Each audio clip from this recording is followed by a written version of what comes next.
Hi hello ನಮಸ್ಕಾರ ವೀಕ್ಷಕರೇ. ಇಂದು ನಾವು ಬೆಳಗಾವಿ ಜಿಲ್ಲೆಯ ಕಿತ್ತೂರು ತಾಲೂಕಿನ ಕೊದಾನ್ಪುರ ಗ್ರಾಮ ವ್ಯಾಪ್ತಿಯಲ್ಲಿ ನಮ್ಮ ಒಂದು Bharat times media networking group ವತಿಯಿಂದ ಮುಂಬರುವ ಚುನಾವಣೆ ಕುರಿತು ಒಂದು ಪೂರ್ವಭಾವಿ ಗ್ರೌಂಡ್ ರಿಪೋರ್ಟ್ ನೀಡ್ತಾ ಇದೆ. ಈ ವಿಶೇಷ ಸಂದರ್ಶನದಲ್ಲಿ ನಮ್ಮ ಕೊದಾನ್ಪುರ ಗ್ರಾಮ ಮಾಜಿ ಸದಸ್ಯರು ಕೂಡ ನಮ್ಮ ಜೊತೆ ಭಾಗಿಯಾಗಿದ್ದಾರೆ.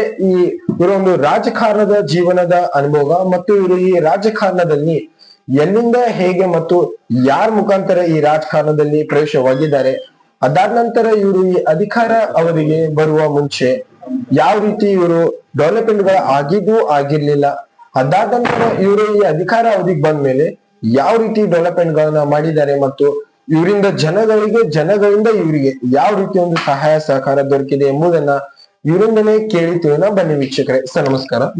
ಸರ್, ನಿಮ್ಮ ಮಾತುಕತೆ ಮುನ್ನಡೆಸುವ ಮುಂಚೆ ನಿಮ್ಮ ಒಂದು ಕಿರು ಪರಿಚಯ, ನಿಮ್ಮ ಹೆಸರು, ಊರು, ಯಾವ ಗ್ರಾಮ ಪಂಚಾಯತಿ ಸದಸ್ಯರು?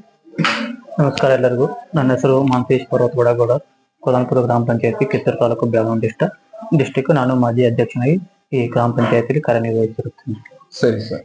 ಸರ್, ತಾವು ಈ ಅಧಿಕಾರ ಅವಧಿಗೆ ಬರುವ ಮುಂಚೆ ಯಾವ ರೀತಿ ಡೆವಲಪ್ಮೆಂಟ್ ಗಳು ಆಗಿದ್ವು ಆಗಿರ್ಲಿಲ್ಲ, ಅದಾದ ನಂತರ ತಾವು ತಮ್ಮ ಅಧಿಕಾರ ಅವಧಿಗೆ ಬಂದ್ಮೇಲೆ ತಾವು ಯಾವ ರೀತಿ ಡೆವಲಪ್ಮೆಂಟ್ ಗಳನ್ನ ಮಾಡಿದ್ದೀರಾ? ನಾವು ಅಧಿಕಾರಕ್ಕೆ ಮುಂಚೆ ಬರೋಕ್ಕಿಂತ ಕೂಡ ಒಂದಷ್ಟು ಡೆವಲಪ್ಮೆಂಟ್ ಆಗಿದ್ದು, ಆದ್ರೂ ಕೂಡ ಇನ್ನೂ ಬಹಳಷ್ಟು ಡೆವಲಪ್ಮೆಂಟ್ ಬಾಕಿ ಇದ್ದು, ಸ್ಕೂಲ್ ಆಗಿರ್ಬೋದು, ಒಂದಷ್ಟು ಸಿಸಿ ವರ್ಕ್ ಆಗಿರ್ಬೋದು, ಹಾಗೂ ಅದೇ ರೀತಿ ಅಂತ ಊರಲ್ಲಿ ಕಚ್ಚಾ ಗಟಾರೆಗಳು, ಹೊಲಕ್ಕೆ ಹೋಗುವಂತ ಮೆಟ್ಲಿಂಗ್ ರೋಡ್ಗಳು ಮತ್ತು ಒಂದಷ್ಟು ಮನೆಗಳು, ಫಲಾನುಭವಿಗಳು ಕೂಡ ಆದಷ್ಟು ಹೆಲ್ಪ್ ಮಾಡಿದ್ದೇವೆ ನಾವು. ಸರಿ ಸರ್. ತಮ್ಮ ಒಂದು ಪಾತ್ರ ಸರ್, ಮನೆಗಳ ಅನುದಾನ ಬಂದಾಗ ಆಗಿರ್ಬೋದು ಮತ್ತು ಈ ಸಿಸಿ ರೋಡ್ಸ್ ಮತ್ತು ಈ ಕುಡಿಯುವ ನೀರಿನ ಬಗ್ಗೆ ಯಾವ ರೀತಿ ತಮ್ಮ ಒಂದು ಪಾತ್ರ ಇರ್ತಿತ್ತು ಸರ್? ಸರ್, ಸಿಸಿ ರೋಡ್ ಬಂದಾಗ ಕೂಡ ಸಿಸಿ ರೋಡ್ ಆಗಲಿ, ಮೆಟ್ಲಿಂಗ್ ರೋಡ್ ಆಗಲಿ, ಹೊಲಕ್ಕೆ ಹೋಗುವಂತ ರೈತರಿಗೆ ನಾವು ನರೇಗಾದಲ್ಲಿ ಮಾಡಬೇಕಾಗಿತ್ತು. ನರೇಗಾದಲ್ಲಿ ಮಾಡೋದೊಂದು ಸ್ವಲ್ಪ ಬಹಳ ಕಠಿಣ ಆಗಿತ್ತು. ಎಲ್ಲರೂ ಕೂಡ ಬರುವಂತ ಕಾಂಟ್ರಾಕ್ಟ್ಗಳು ಹಿಂದಿರ್ತಾ ಇದ್ರು. ಅದನ್ನ ಆದಷ್ಟು ನಮ್ಮ ಎಮ್ಮೆಲ್ ಬೆಳ್ಕೊಂಡು ನಾವು ಆದಷ್ಟು ಕೂಡ ನಮ್ಮ ಗ್ರಾಮ ಪಂಚಾಯತಿಯಲ್ಲಿ ಕಿತ್ತೂರು ತಾಲೂಕಿನ ಹೆಚ್ಚಿನ ನರೇಗಾದಲ್ಲಿ ಕೂಡ ನಾವು ಕೆಲಸ ಮಾಡಿದ್ದೇವೆ. ಏನಿಲ್ಲ ಅಂದ್ರೂ ಒಂದ್ 2 ಕೋಟಿ ರೂಪಾಯಿ ಸಿವಿಲ್ ವರ್ಕ್ ನಾವು ನರೇಗಾದಲ್ಲಿ ಕೂಡ ಕನ್ಫರ್ಮ್ ಆಗಿ ಮಾಡಿದ್ದೇವೆ ನಮ್ಮ ಗ್ರಾಮ ಪಂಚಾಯತಿ. ಸರಿ ಸರ್.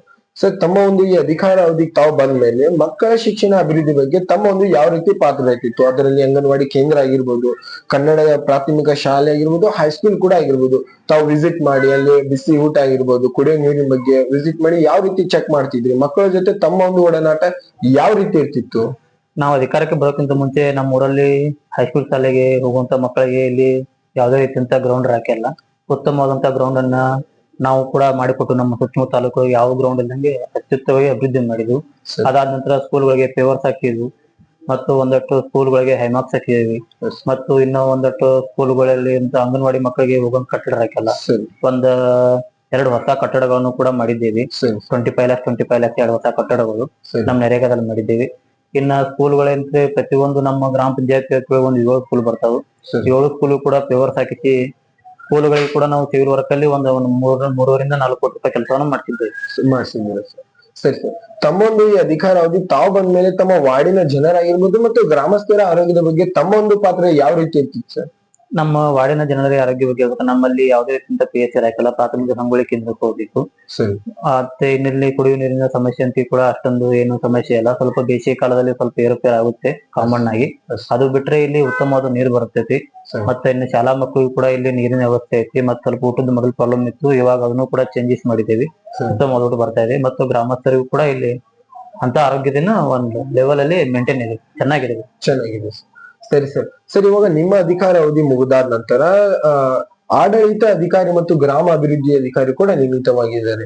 ಸೊ ಇವರು ಒಂದು ನಿಮ್ಮ ಜೊತೆ ಇರುವುದು ಜನಗಳ ಜೊತೆ ಯಾವ ರೀತಿ ಸ್ಪಂದಿಸ್ತಿದ್ದಾರೆ? ಇವರ ಒಂದು ಒಡನಾಟ ಯಾವ ರೀತಿ ಇದೆ?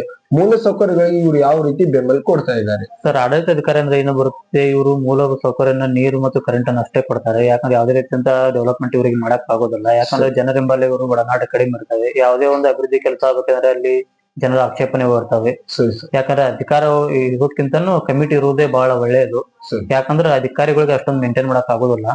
ಯಾಕಂದ್ರೆ ಇತ್ತೀಚಿನ ದಿನಮಾನಗಳಿಗೆ ಎಲ್ಲೋ ಏನೋ ಪ್ರಾಬ್ಲಮ್ ಆದ್ರೂ ಮೊದಲು ಜನ ಬಂದು ನಮ್ಮ ಹತ್ರನ ಕೇಳ್ತಾರೆ.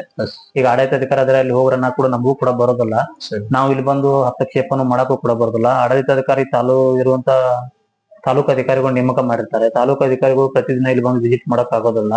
ಮತ್ತು ಇನ್ನು ಪಂಚಾಯತ್ ಅಭಿವೃದ್ಧಿ ಅಧಿಕಾರಿಗಳು ಇತ್ತು ಜನರು ನೋಡ್ಬೇಕು, ಇತ್ತು ಅಧಿಕಾರಿ ನೋಡ್ಬೇಕು. ಹೀಗಾಗಿ ಕೂಡ ಅವ್ರಿಗೂ ಕೂಡ ಇಲ್ಲಿ ಸ್ಥಳೀಯ ಆಡಳಿತ ಇರುವುದೇ ಒಳ್ಳೆ ಒಳ್ಳೆಯದು ಸರ್. ಸರಿ ಸರ್.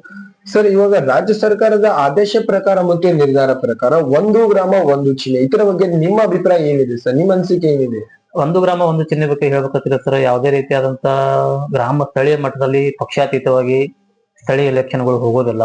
ಸರಿ ಮೊದಲನೇದಾಗಿ ಆ ವ್ಯಕ್ತಿ ಹೇಗಿದ್ದಾನೆ, ಆ ವ್ಯಕ್ತಿ ಯಾವ ರೀತಿ ಕೆಲಸ ಮಾಡ್ತಾ ಇದ್ದಾನೆ, ಸರಿ. ಆ ವ್ಯಕ್ತಿ ನಾಳೆ ನಮಗೆ ಬಂದ್ರೆ ಏನಾದ್ರು ಹೆಲ್ಪ್ ಮಾಡ್ತಾನೋ, ಊರಿಗೆ ಹೆಲ್ಪ್ ಮಾಡ್ತಾನೋ ಇಲ್ಲೋ, Yes. ಇದ್ರ ಮೇಲೆ ಹೋಗ್ತೆ.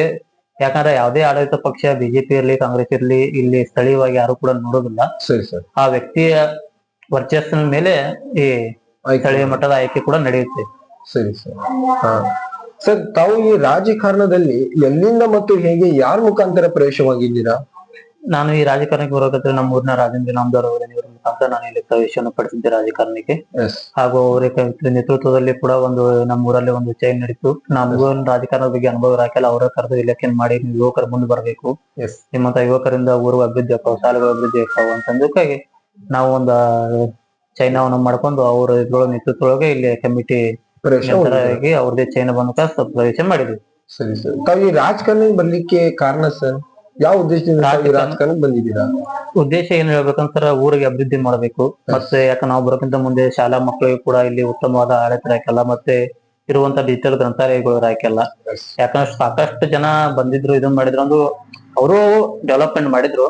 ಆದ್ರೆ ಅವರು ಡೆವಲಪ್ಮೆಂಟ್ ಈ ಶಾಲೆಗೆ ಹಾಕಲ್ಲ, ಅವ್ರದ್ದು ಮೀಸಲು ಶಿಕ್ಷಣಕ್ಕೆ ಶಾಲೆಗೆ ಕೂಡ ಅವರು ಡೆವಲಪ್ಮೆಂಟ್ ಬಹಳ ಹಿಂದಿದ್ರು. ಅದಕ್ಕಾಗಿ ಯುವಕರು ಮುಂದೆ ಬರಬೇಕು, ಏನೋ ಒಂದು ಅಭಿವೃದ್ಧಿ ಆಗ್ತಾವ ಅಂತ ಉದ್ದೇಶ ರಾಜಕಾರಣಕ್ಕೆ ಬಂದಿದ್ದೀರಾ ಸರ್? ಸರಿ ಸರ್. ತಾವೆಲ್ಲ ತಮ್ಮ ಒಂದು ಅಧಿಕಾರಾವಧಿಯಲ್ಲಿ ಇಟ್ಕೊಂಡು ಈ ರೀತಿ ಎಲ್ಲ ಡೆವಲಪ್ಮೆಂಟ್ ಮತ್ತು ಸಮಸ್ಯೆಗಳನ್ನ ಬಗೆಹರಿಸಿದ್ರು.